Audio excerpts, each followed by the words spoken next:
welcome back to Uncharted. In healthcare and in the medical system, it is beaten into our head that if it doesn't make it into the chart, it did not happen. And I'm here to challenge that thought process, that sometimes the things that don't make it into the medical chart happen to matter the most. So joining me today is actually one of my old patients. This is Cindi Nybo. So she's going to tell us a little bit about her story, and then we will go from there. So I'm going to pass it to Cindi. Tell me, first of all, thank you so much for sitting down with me. I know that can be kind of uncomfortable, and sometimes stories are grand and wonderful, and sometimes they're loaded. And I don't take that for granted that you said okay to sitting down with me. So thank you for that. Yes. And I want to pass it to you. Tell me a little bit about where the story started, and then we will go from there. Okay. Mid-40s, I was diagnosed with rheumatoid arthritis and osteoarthritis, and joints started needing to be replaced. So we started with my knees. I tore a bunch of different tendons and muscles and IT band and hamstring. So I had a surgeon that had fixed those for me, so he was familiar with my health. And then we got to the point where my left hip needed to be replaced. And I used the same surgeon. He's always done a great job. So October 22nd of last year, I went to the hospital, and it was supposed to be in and out procedure. Surgery went well, but my blood pressure was too low, so I stayed the night. One of the things that we did notice is each time he had done surgery on me, I had an allergic reaction to the adhesive. And each time we did the surgery, it was getting worse and worse. Yeah. So before surgery, the pre-op nurse and the doctor had said, tape must come off tomorrow morning. Has to come off tomorrow morning. Good deal. So my husband came to pick me up the following day, and I still had the tape on my leg. And his question is, why is it still there? And my answer was, because the nurse said it had to stay on. So she came back in, and she was classified as a traveling nurse, so she goes from different locations. And she said, I'll ask another nurse to make sure. Yeah. So the other nurse said, no, you need to keep it on. So we got home, left it on. The next morning I woke up, and I knew the infection, the blisters had already started. What happens when I have it is I get the blisters, and then they break and they ooze, and then they can become bloody, which had already started. But the surgery itself went really well. I kept on hearing people say, oh, hip surgery, no problem. Knee surgery is different. And because I'd made it through both my knee surgeries within 6 months of each other, I thought, okay, this is what they're saying. This is wonderful. I went in for my post-op check. I walked in, no walker, no cane. And the doctor said, wow, you're doing amazing. Yeah. So that was a Wednesday. And Friday, I saw you, and you guys cleared me to be done with PT. Yeah. So, and I've always been one to push myself. Yeah. And you had said, listen to your body. Yeah. It's not a race. Let your body heal. Yeah. So Saturday we got up, ran some errands, came home. I'm walking across my kitchen, and I feel this stabbing pain. It took my breath away. So I said, I'm going to lay down, take it easy. Yeah, rest this off. Do what John says. Yeah. And I woke up, and the pain was so severe. Wow. And I texted you and said, what do I do? I've never had this. I don't understand what could be wrong, because literally I went from driving and doing stairs that morning to a screeching halt. All-star patient to, It was crazy. So you said you need to call an ambulance. Yeah. So my husband called an ambulance. They came, ambulance, fire department, and I was on the bed, and I couldn't walk. I mean, I literally could put no weight on that leg. So they go to roll me from the bed onto the board, and they grab me on my hip. And my husband said he has never heard that sound. He said the scream was just horrendous. So we're in the ambulance, and I said, can you give me something for the pain? Yeah. And he said, I'm not sure which one to give you, because if you have surgery right away, you can't have this one. Yeah. Yeah. So anyhow, they gave me some. I don't remember getting to the hospital or being in the ER, and then up to ICU. And when I came to, I had nurses completely surrounding me because I had gone into AFib. I've never had AFib, wasn't sure what AFib was. Yeah. And I had asked the paramedic in the ambulance what he thought was going on. And he said, I think you have an infection. And I thought, that can't be. Cleared. Yeah. I was feeling so great. So the surgeon came in the next morning. They had me in ICU, full of drugs. You know, I don't remember most of it. Surgeon came in the next day, and he said, you have a very, very bad infection. And they had called in an infectious disease doctor. And he said, if you would have waited 2 more hours, you would not have been with us. And the bottom fell out. I just thought, how could this be happening? How did we miss this? Yeah. So the surgeon had wanted to wait. That was on a Sunday. He wanted to wait with the team that he normally has. And, you know, I wasn't feeling pain. I'm like, you know, fine. I had things all over me everywhere. Yeah. So the next day we go into surgery. And I am not a religious person, but I've had a ton of surgeries. They roll me in, and there's a man behind me, and I can't see him. And he says, could we pray for you? And me being my joking self, still not understanding what is happening to my body, I said, do I really need it? And now I regret that, because he was serious. He wasn't joking, but I was so confused. So they went ahead and did the surgery. When they got in there, the infection, which is a MRSA type of infection, had adhered itself to my new hip. So they had to take the new hip out, clean everything, and put in then a new hip. And I was in the hospital another week after that. The pain was unbelievable. And I'm not one to take pain meds, but I knew there was no way I was not going to have those. You can't tough that out. So the issue was then, they had put on, it was an egg shape, and it adhered to my leg, and it dropped tiny beads of anti-infectious medication right into my leg.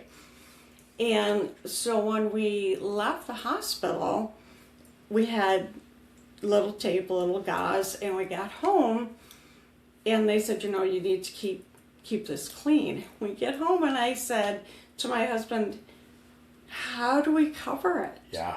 That had never been discussed. So we found a sterile washcloth. We would put that on.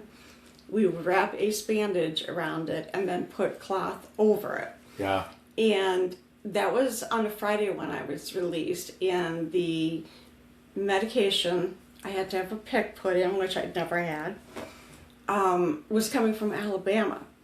So they got the medication to us. That was like 7:30 at night. And then a nurse came at 9 o'clock Friday night to show us how to do the pick. Love that. It was an entirely new world. New world. And the recovery was very long, very tough. And the other thing was that because I had no immune system, and I have no immune system because of the RA drugs, they're immunosuppressant. Once again, I didn't know what that meant. It means you have no immune system. Yeah. So now it's, okay, I can't get an infection. You know, I can't bathe, I can't go in the pool, the hot tub, because it took my incision almost 4 months to close. And I am still having issues with the pain in my hip. So it's been a process. Yeah, a long, hard, a lot of unknowns as a part of that process too. And in a place where you came home, how do I cover this? How do I protect this? I don't know how I got the infection to begin with. How do I prevent something from occurring again? And also, I'm more susceptible because my immune system is weakened further. Yes. So where do I go from here? How do I take it from here? I remember the text. So I didn't see your text right away. It was on a Saturday. And it's so funny when we discharge people, it's kind of, you're in limbo. Mm-hmm. So there's like some people, we try not to discharge people without a plan as far as, are they going to transition into outpatient care? Are they going to do this on their own? A lot of the orthopedic surgeons, especially with hips, are pushing people to not go to outpatient after they're in home care. It's just a preference thing, but it's something I know we talked about of, you know, do you have a place that you trust? Do you know people in a therapy clinic that you would go back to? And you had one luckily lined up that was able to do that. But we discharged you on a Friday, and on Saturday morning you sent that text to me, and I was with my family, and I want to say it was a couple hours later that I saw it. And when I saw it, I read it, and I was like, oh no. and so I called you and said, hey, what's going on? And because sometimes, you know, when everything's going great, we have setbacks, right? Like there's things that happen, there's pains that come up, there's our body trying to acclimate to a new amount of activity or a thing that we did that was out of the ordinary. But I remember you were sobbing on the phone. You were, you were going through it, and you said, what do I need to do? Should I rest this off and see how I am tomorrow? And I remember saying, absolutely not. Can you put weight on it? And you said, absolutely not. I can't walk on this. And I said, get your hubby to take you to the ER. Go to the emergency room. You're like, John, I can't get in the truck. No. And I said, cool, call an ambulance. Right? Like, I don't care how you get there, but go. And at that point, I don't know what's wrong, but I know wrong. Like something's way off here. This isn't a boo-boo or I overdid it or whatever. This is either infection or this is something failed in the prosthetic. And so when you got back to me and told me you had a massive infection, I mean, this was a little bit later, right? Because part of the waiting game on our end is we give advice and then we don't get resolution in that always. And so we're kind of going, I hope everything's okay. And luckily you got back with me and let me know, you know, it wasn't good news, but it was news. And when you kind of explained what you were going through here at the house, when you're in the ambulance on the way, before they gave you pain meds and luckily knocked you out. Yeah. What goes through your head in that moment? When you're on your way, don't have any answers, I think you probably have an infection. What's going on in your head in that time? For me, I think if I had been new to having surgeries, I would have handled it better. But all of my surgeries had been so wonderful, and it was a 180. Yeah. I mean, I went from stairs, which have always been my nemesis, to I can't move. And, my husband has always been so supportive, but I looked at him and I knew, okay, I'm not imagining this. Yeah, this is bad. This is bad. And I just thought, this can't be happening. This has never happened. And how do you go in from 2 hours to up here to here? Yeah. And that was difficult, Well, you've done. Go ahead. No. No, I just thought this isn't my body. Mm-hmm. It struggled, but it has never been like this. And I did not know of anyone that had been through this, that had had such a bad infection. And this was my second go around of MRSA. And the first one, I ended up in an ambulance and a central line, but the pain wasn't there. The pain was like nothing I have ever experienced, and I hope I never do again. Yeah, wow. It was terrifying. And I mean, for information's sake, your body had infection in it during this. We don't know how long, we don't know the source. Right. Which is the scariest thing with infection. We take your temperature every visit. We do the precaution things, but if there's no signs, there's no signs. No, and there were none. And then on top of that, your body wasn't just infected, but when they said you didn't have much time if you would have waited, it means your infection had become systemic. Yes. So it was no longer localized to your hip. No. It had essentially entered your bloodstream. And the rest of your organs were, typically you have 2 hours once you turn septic. And if you have no warning that you're approaching this, how do you know how to prevent it? Yeah, because I think if the pain hadn't been so bad, I would have said, okay, I'm going to just hang out tonight, try to rest, try to listen to my body. And if I would have done that, you may not be here. No. And I almost want to point out how cool the pain is in that instance, because I've always said, listen to your body. Your body speaks to you. There's body languages, right? Being, pain is one of them, and without that pain signal, we don't know if we'd be talking right now. Yeah. And as I was laying in the bed and I had contacted you, I kept on hearing you say, listen to your body. Truth. Because I'd be like, I'll take some Tylenol, I'll be fine.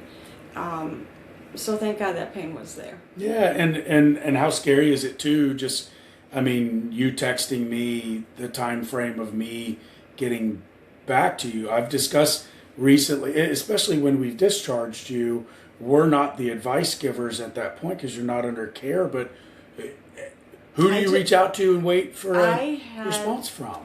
Even if I'd reached out to the surgeon, it was a Saturday. I don't even know if he was on call. Yeah. So I was beyond grateful that I could reach out to you, and I know you well enough. I've had you numerous times. Yeah. That you would get back to me. Yeah. And I'm just so grateful for that. I love that. Well, I'm glad you did, and I'm glad that you got there and were able to receive care. And surprisingly, like I said, coming into this interview, I was skeptical in a way because I like the idea of being able to give like a happy ending, because it's like how do we have good resolution from this and not just like, for lack of better ways to say, like capitalize on your misery. And I in my head, seeing you today walking in, you're doing better than I anticipated. That's so and good. And that's kind of you anyways, because you're you are tough. You do push it in ways, and that's helping you now. Yes. Because one of the things I want to point out is you did go for a second opinion with another reputable surgeon. Yes. And what was the resolution there? What did they find? What did they... So it had been recommended that I do a 2-step revision. Okay. Which is something I'd never heard of either. what would happen is they would take the hip out, put in a concrete spacer, and in that concrete spacer is medication. It would stay in there for 2 months, and I'd be on very limited mobility, and then put a new hip in. 50-50 chance, and I am not a gambler, and my husband has said as well, physically and mentally, especially mentally, I don't think that I could do that. Yeah. So I did reach out to another surgeon. He does not recommend it.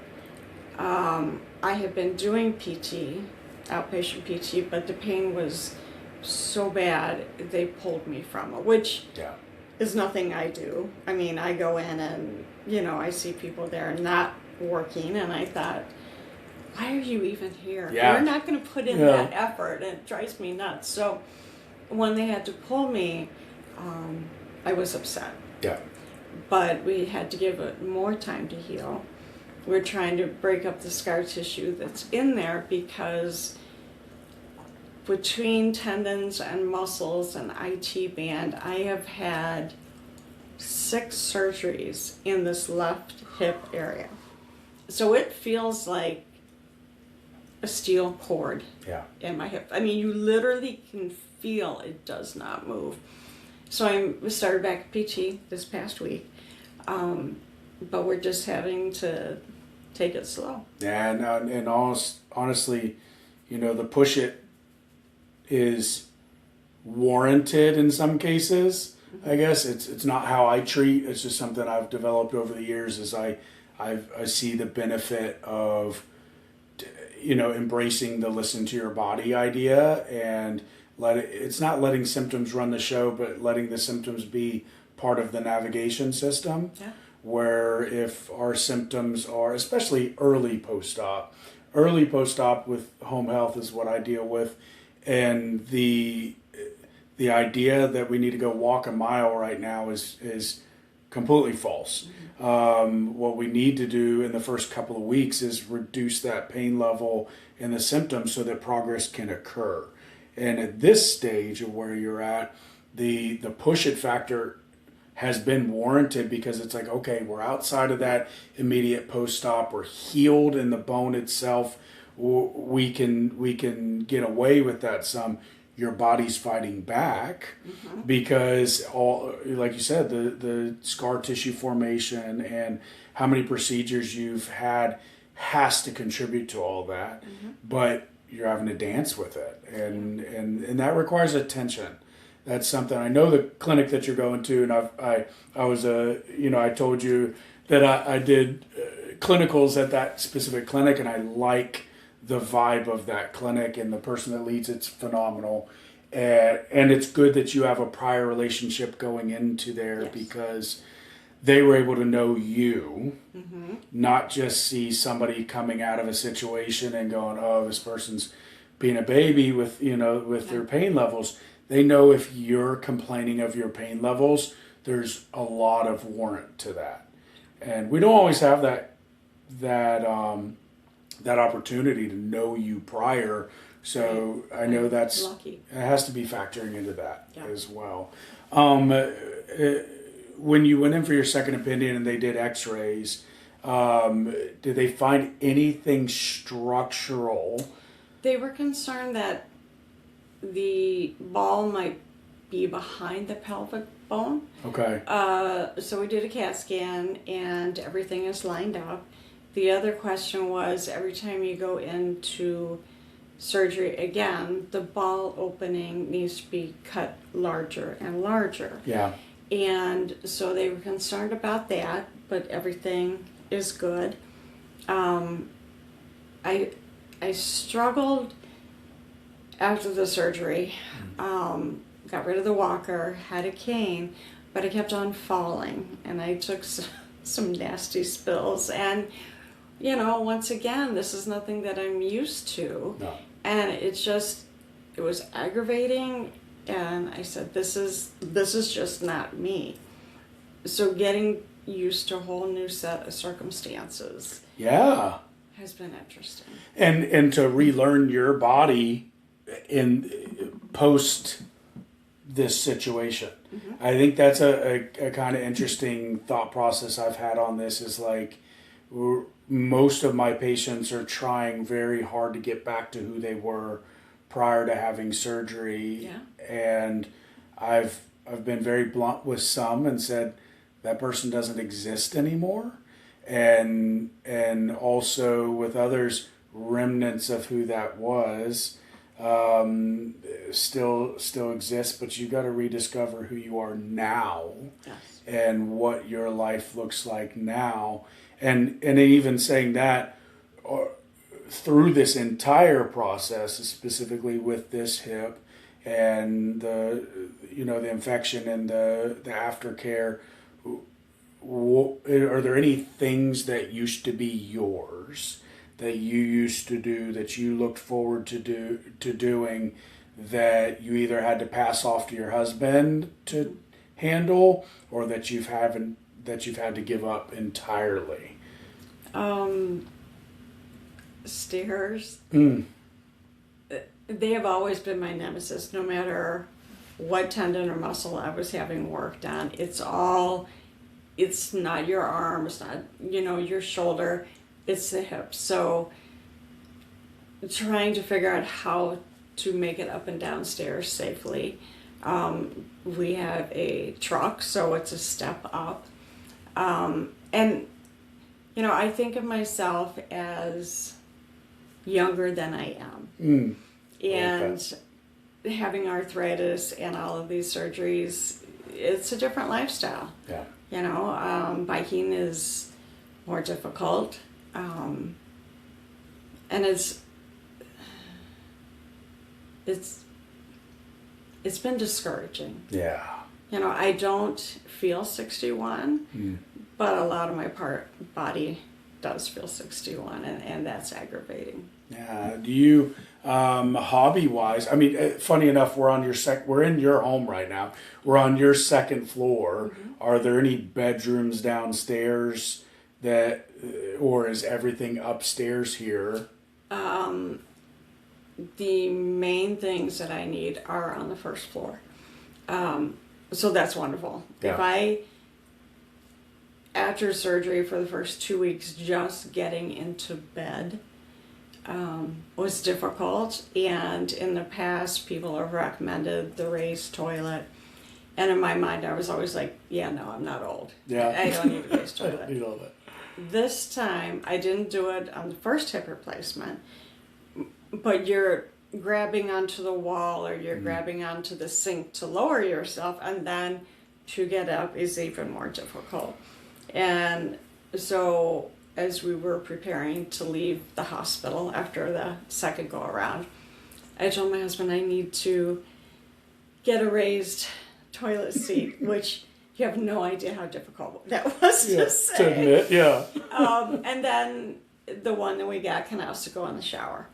Yeah. And, I was unable to shave my leg for a long time, and I don't like not shaving my leg, so I had to get used to that. But yeah, I had to have a seat in the shower and on the toilet, but I could not have done it without it. I would have ended up hurting something. Yeah, and those things they exist for a reason. And there is a lot of stigma around, I'm not an old person, I don't need to use that. I've even had that with walkers with patients, and they're like, I'm going to use the crutches instead, or let me just go ahead and use the cane. And part of that process is like tackling the ego a little bit. Oh, for sure. And ego's good, because without it, I think there's components of that kept you driving, kept you going. But in those moments, it's like, okay, I can get rid of this, but I need it for now. And the idea of temporary sacrifices, that's some of the part of listening to your body and, hey, let's not walk that much yet. Let's not do that many repetitions yet. And going through that process, it's like there's a like a temporary sacrifice of a slowdown. I always say if those little trucks that you pull back and then you finally can let it go and it goes forward, that's essentially what you become post-operatively. Oh, yeah. And hopefully you can let go of the truck and it actually goes forward, doesn't start falling over.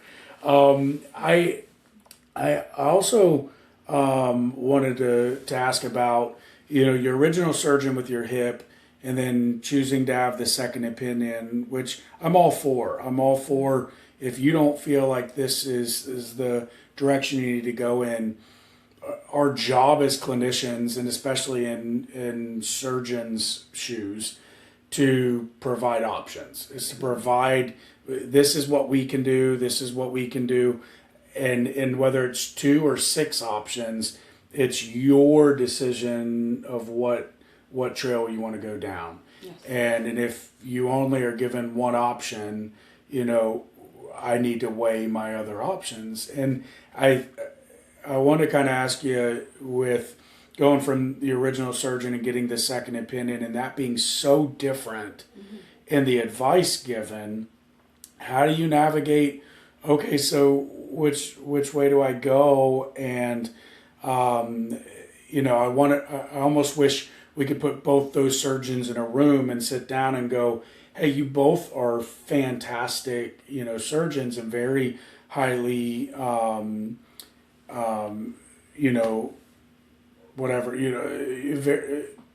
there's a lot of people that would go to either of y'all and feel very comfortable, I guess you can say. Yes. And why do you say this and you say this?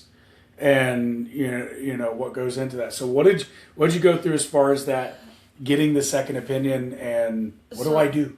Which one do I go? The first surgeon, I had the infectious disease doctor, and I now have an immunologist. And I don't have an immune system. In fact, I needed to have a special pneumonia shot done. So I had that done. 2 weeks later, they did blood work, and it did not show any chemical that was in the pneumonia shot had stayed in my body. It was like I'd never had it. Wow. So I had to look at the one that said, let's do the 2-step revision, and think, okay, my body is being opened again. Yeah. And I haven't even made it through the last time. The original one, yeah.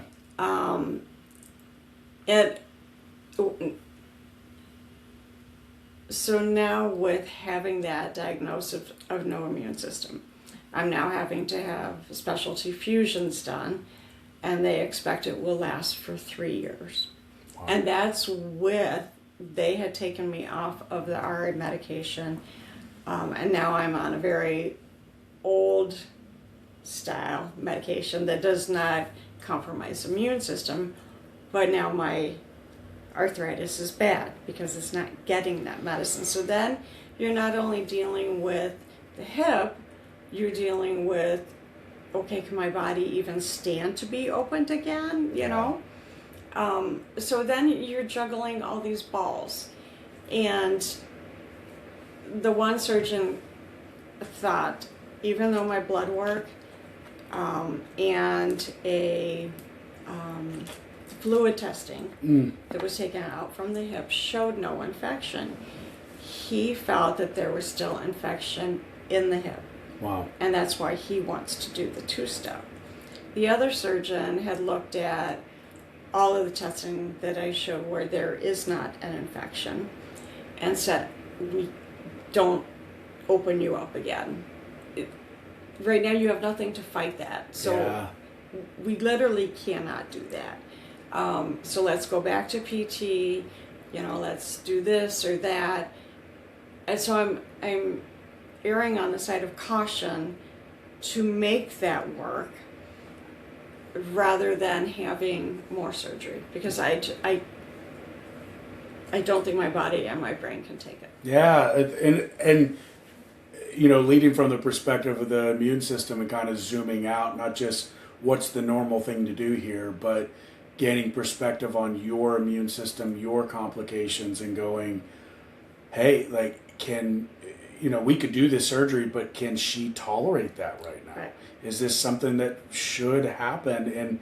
And are we going to make things worse and introduce another avenue for something else to potentially go wrong right now versus gain some stability and still monitor things? We don't want to assume nothing's there, because that's how, it's not assuming that nothing's there is how we got here, but we didn't have any red flags to tell us it was there to begin with. We need to monitor this close as we move forward. And my infectious disease doctor has me on antibiotics twice a day for the rest of my life. So I can't take that chance. No, that makes total sense. And I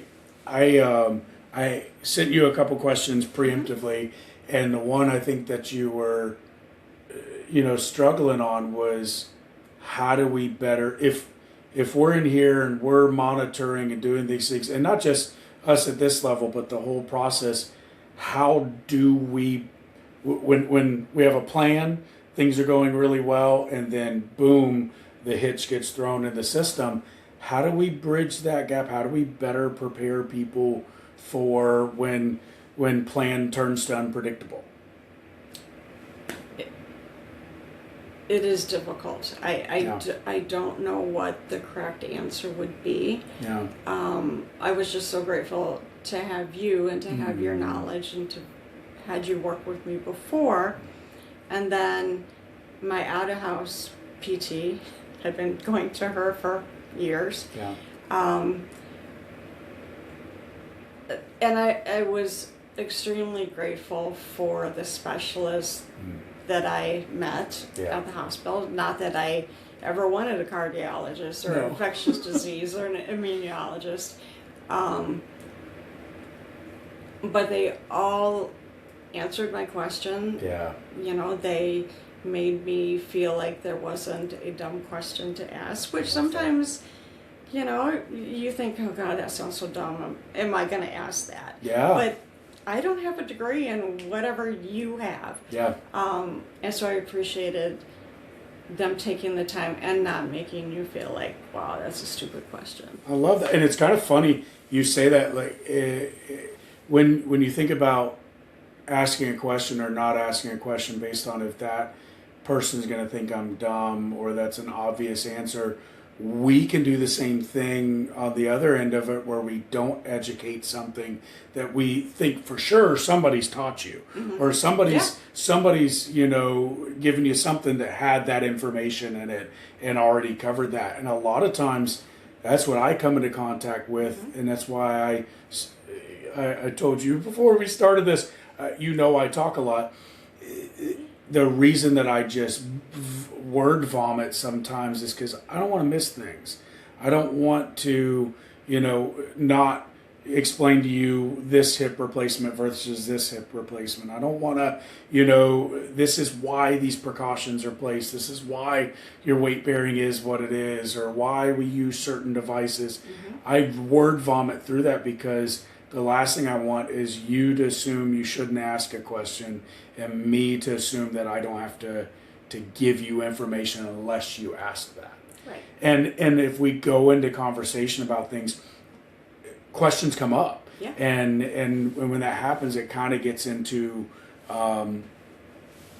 where it needs to go. The line of questioning goes where it needs to go. And I've had a lot of patients recently that go for their follow-ups, and this isn't to balk, aftercare with surgery follow-ups and stuff, but it's so assembly lined, like therapy tends to be, to where it's scripted, and you see this nurse, and then you see this PA, and then you see the surgeon, and unless you throw kind of a stick in the wheel to knock it out of that, you don't even, they assume everything's going great. Right. And it's so important to write down your stuff and go, hey, I have a couple questions. If you can just clear this up for me. Yes. Because when you get on spot, if you fall into that assembly line, you're going to go, well, they're clearly in a rush. They don't have time to answer this, so I'm just going to move on. The one thing that I have found out through having so many surgeries, for the pre-op appointment, my husband goes with me. He goes for my post-appointment because he'll have different questions than what I have. And you get in there and you're trying to take in so much information, and you're hearing, but you're working on the next question. So at first I thought, do I really need to take him? But the answer is yes. Yeah. Take someone that cares about you, that knows you well enough to say, okay, she's doing this. Yeah. How do I help her? Yeah. And it's important. I love that. One, it's one of those, you get into that space and you forget what you were going to say, but you've talked about it with that trusted person, whether it's friend, family, whatever, and that person goes, wait, you were talking a lot about medications from here on out, or what can I still not do, or what can I bring in, and it extends that time frame of that visit, but it's crucial. It is. And without that, you're just feeling. I feel helpless in that. I feel helpless in that when my patients don't know certain things, that I haven't taught them yet, and the worst thing is just that feeling of helplessness, where you feel out of control, feel out of the driver's seat, and it's defeating. It is. It's defeating, and especially when you're already in a reduced capacity of your life, and then now you're having to give up more control, and I think the words like having a vested interest in your own recovery. Yeah, you're your best advocate. And I love that. And I think, patients need to know that you can prompt that. I want you, me as a therapist, I want you to feel comfortable shooting me that text. If you feel comfortable with me, ask me that thing.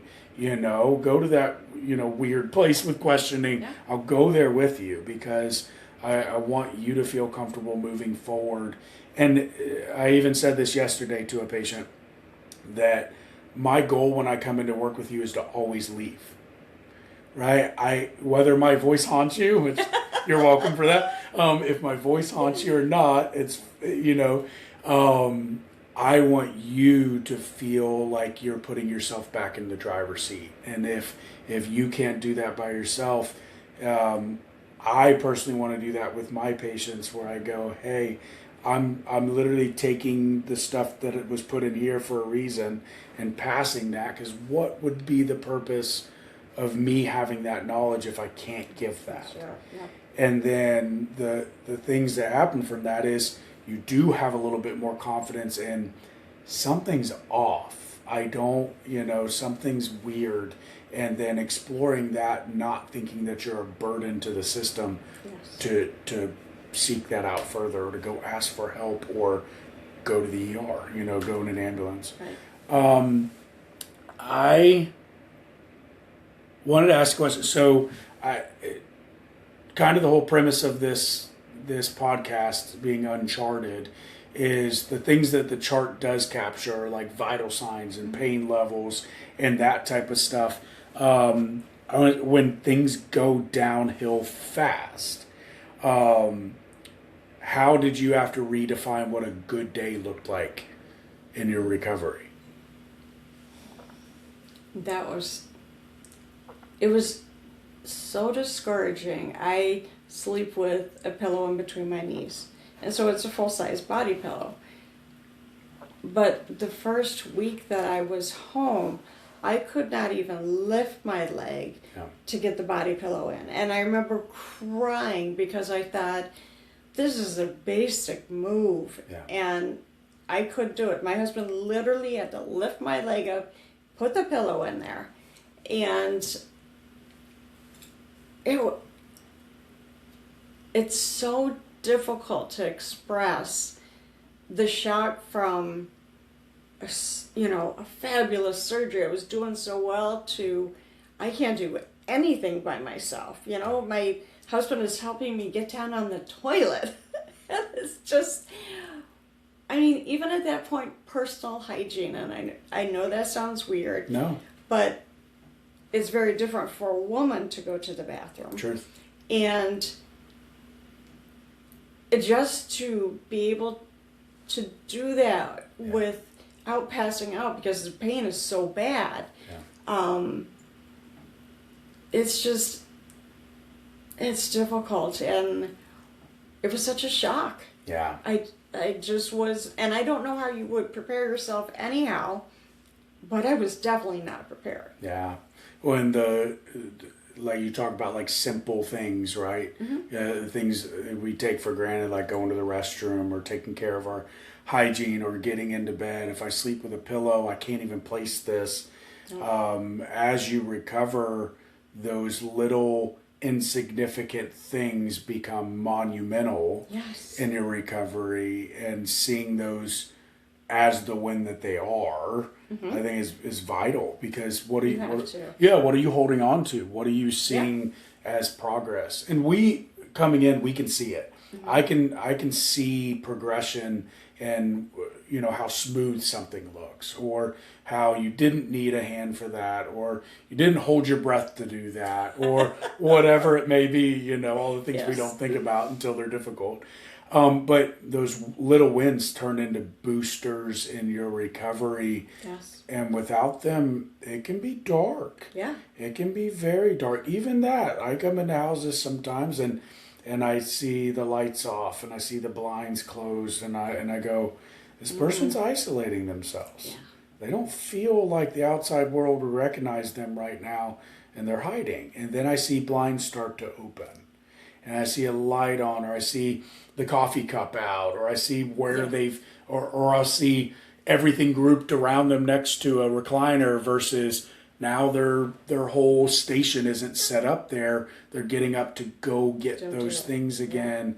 And we're taught in school all the things to point out that you do wrong.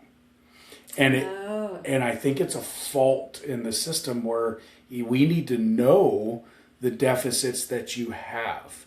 But the more aware of you're already aware of what you can't do. Mm-hmm.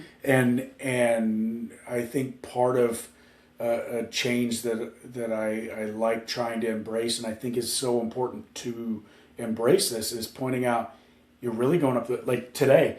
It was like, I wasn't expecting it, but you're going foot after foot. You're doing reciprocal, stair pattern there. Like, let's go. That looks great. And celebrating those little wins with you, instead of slowly seeing the diminish of the deficits, pointing out and celebrating all those little wins with you, so that you're moving somewhere. Yeah. I mean, you'd come over and I'm shuffling, and you're like, okay, let's do a little step here, a little step, and then next time you come, you're doing it, and it's like, I've practiced walking. Yeah, it's working. So it's always so much more beneficial to get that positive feedback than to say, No, absolutely. And I think it's crucial. I think it's important, because we don't know if things are going to go wrong. And if things go wrong, we're going to start at square whatever. And you at least having the ability to move yourself forward again. Mm-hmm. And you have guidance with outpatient and stuff like that, but the most time you spend is with yourself. Yeah. And so you can go to outpatient for an hour a day, 3 days a week, and you still have a lot of hours to your lonesome to figure out what you need the most work with, or it's not all rest, right? I'm kind of hitting on the hobby thing again a little bit, but there's no clear metric for lost independence. Mm-hmm. So what was what things do you look forward to getting back as you continue to climb back? What things are you looking forward to? So one of the pleasures in life is gardening. And moving a bag of mulch or a bag of rock, or squatting down to weed, right now I can't do those things. Yeah. I could do them once or twice, but to spend, 3 hours outside doing that, I can't. Yeah. So I'm looking forward to being able to sling some mulch or whatever needs to be done. I like being outside. I'm not one to sit, and even when I sew standing up. So for me, I'm not a chair sitter. Yeah. And I did a lot of that, and I don't ever want to go back there. Yeah, and the modifications, and as you move forward with that, you may be able to do those things, but you have to modify them greatly in order to still accomplish that. But to get a piece of you back, and we talked about that earlier. But I think that's so impactful. One of the things I'm starting to do with this is let AI ask you a question. Okay. And so I typed in a little bit of your storyline of what I knew already into Gemini, and it spit out a question for you that I was kind of jealous it wasn't my own question, because it goes right along. Oh, yeah, eventually. Yeah, give me some time. But the question is, if you could slip a sticky note into your medical chart for every doctor or therapist to read before walking into the room, what would it say about you, about what you actually need from them? This is a solid question, though. That is a solid question.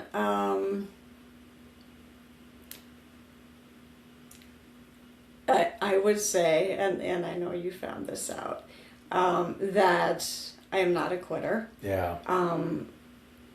I don't feel sorry for myself. Love that. And I push myself.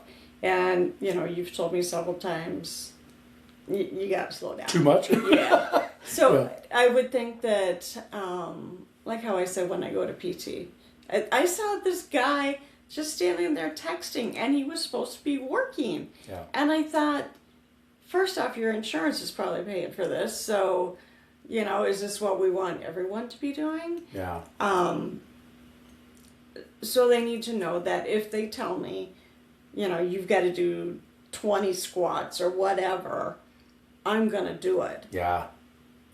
But because I push so hard, maybe sometimes you need to say, okay, you can do 20 squats, but let's give it a couple weeks till you start doing 1 or 2 a day. I love that. So it's a family trait. Yeah. I get up in the morning and I have a checklist, and I don't go to bed until that checklist is done. Yeah. And you'll probably find that for generations in my family. It's just the way we are. It's in your blood. And maybe even, so I think that's great. It's something that I know in the therapy realm, we question that with some patients, whether they're going to do the work. Mm. And I think that's valuable to say, you don't have to question if I'm going to do the work. Sometimes you have to help me know when to limit myself. Yes.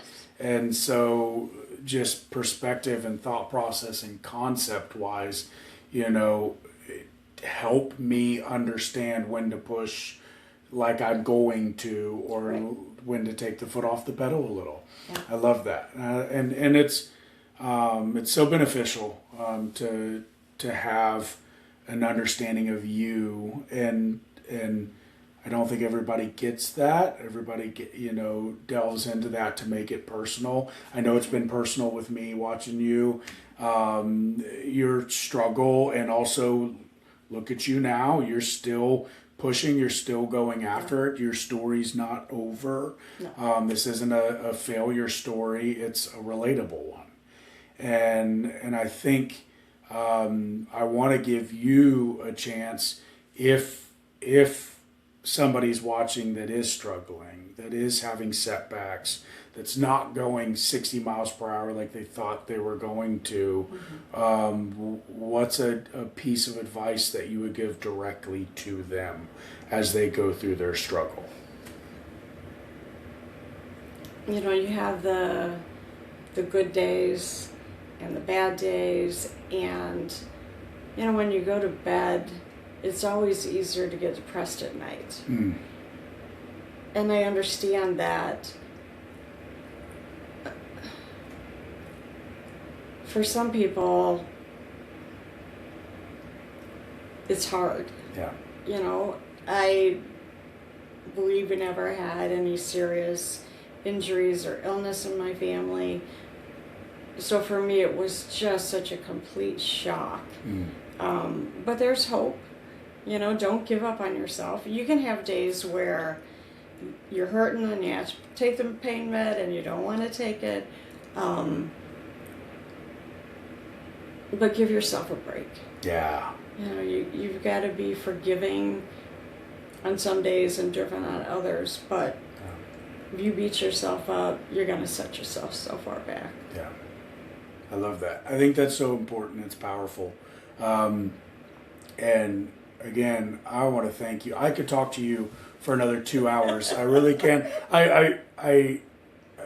You know, this is episode number 2, and I feel like it's not long enough. So that's going to be something that maybe we'll circle back later in your recovery and see how you're doing after the fact. But I want to, again, thank you so much for your time and for your kind words to me. You know, is very reassuring too. That my voice does haunt you in some of that, and I love that because it means something, and that's what keeps me going in charge too. So I definitely want to thank you. And we're going to close it on that note. This has been Cindi Nybo, and hope you've enjoyed yourself a little bit, and we'll see you on the next one.